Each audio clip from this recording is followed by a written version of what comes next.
नमस्कार सांग माने मु हूँ न्यूटन। तो सांग माने मु आज आपण मानू इंग्राजी रे किपरि कथा वार्ता हुअन्ति से विषय मु आज आपण मानू कहबी एवं शिखाइबी। तो सांग माने चलतु वीडियो को डेरी न करी आरंभ करिबा। तो सांग माने सर्वप्रथम आमे जानिबा प्रथम अभियान विषय।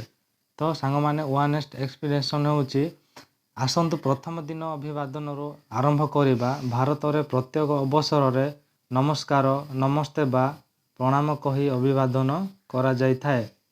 परंतु इंग्राजी रे एपरि कहा जाए नाही।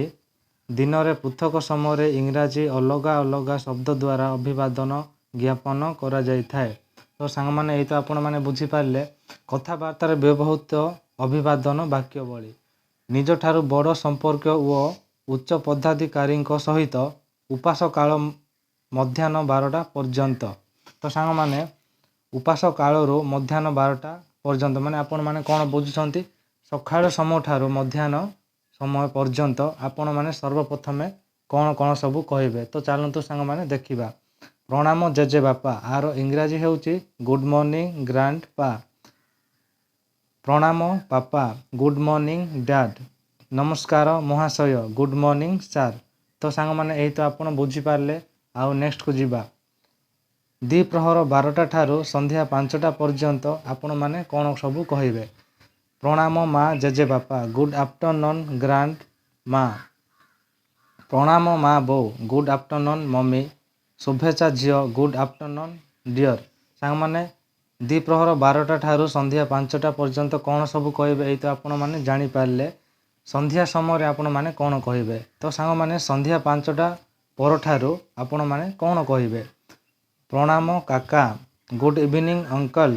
प्रणाम खुड़ी गुड इवनिंग आंटी। शुभेच्छा झियो गुड इवनिंग डियर।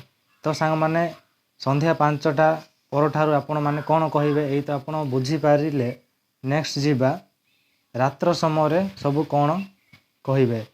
राति रे विदाय बेले जो समय आपण माने सोउछंती कि सही समय आपण माने कौन कहबे। शुभ रात्रि गुड नाइट।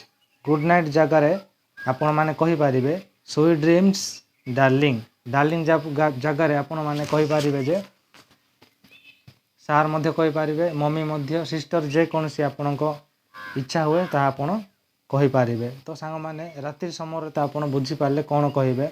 दिन रे जे कोनसी समय माने आपण जो समय जाको भेटुछंती से समय आपण इंग्रजी रे कौन कहबे। तो चलंतु सांग माने देखिबा। अच्छा महाशय आसुची good day to you sir.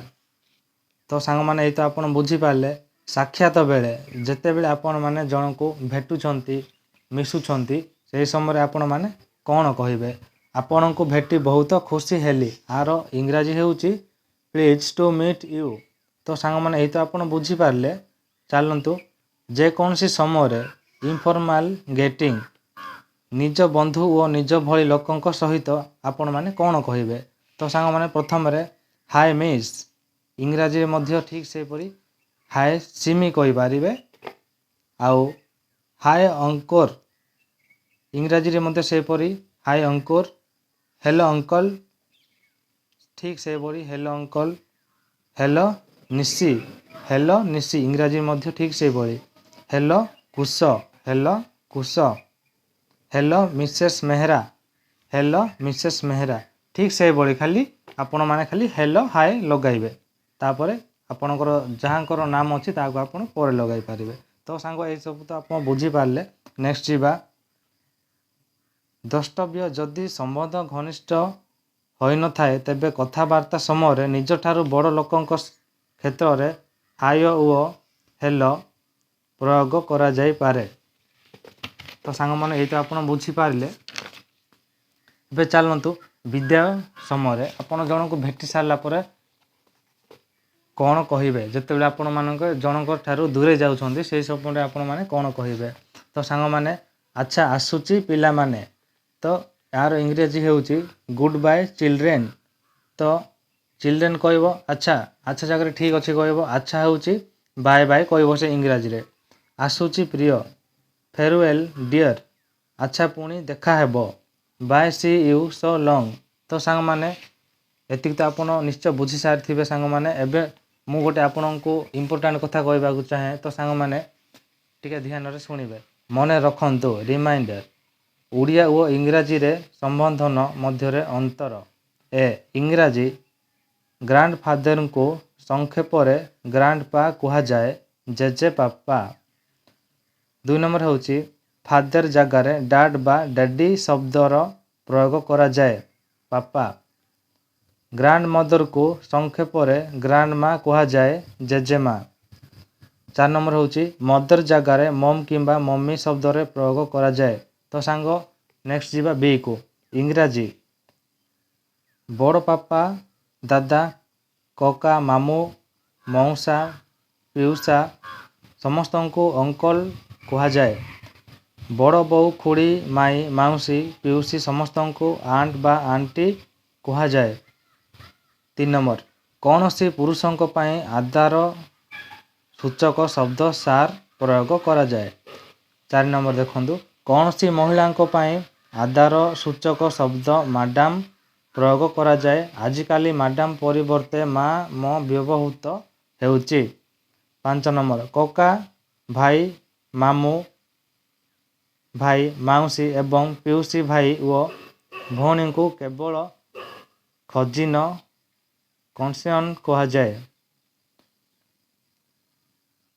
6 number साधारणतः विवाहित महिला नाम पूर्वर मिसेस एवं अविवाहिता महिला नाम पूर्वर मिस प्रयोग करा जाए एबे मिस उभय विवाहित बा अविवाहित महिला व्यवहार करा जायछि तो सांग माने आपण माने बुझी सारी थे कथबार्ता व्यवहृत अभिवादन वाक्यवली तो सांग माने प्रथम दिन में आपण माने कौन सब कह जाए कौन सब करा जाए से विषय तो आप जानी पारिले तो सांग माने ए वीडियो आपण मानकु केमिति लागिछि जदि भल लगी तो लाइक गोटे करंतु आ कमेंट गोटे करंतु जदि वीडियोटी भल लगिनी कहीं भल लगिलानी से मध्य कमेंट करंतु आउ चैनल जदि नुआ अछंती तो चैनल को सब्सक्राइब करंतु जहाँद्वारा आमको खुशी लगे तो सांग माने आज एतिक था पुणी देखा नेक्स्ट वीडियो रे एतिक कही रोची सांग माने नमस्कार आपणक दिन शुभ हो।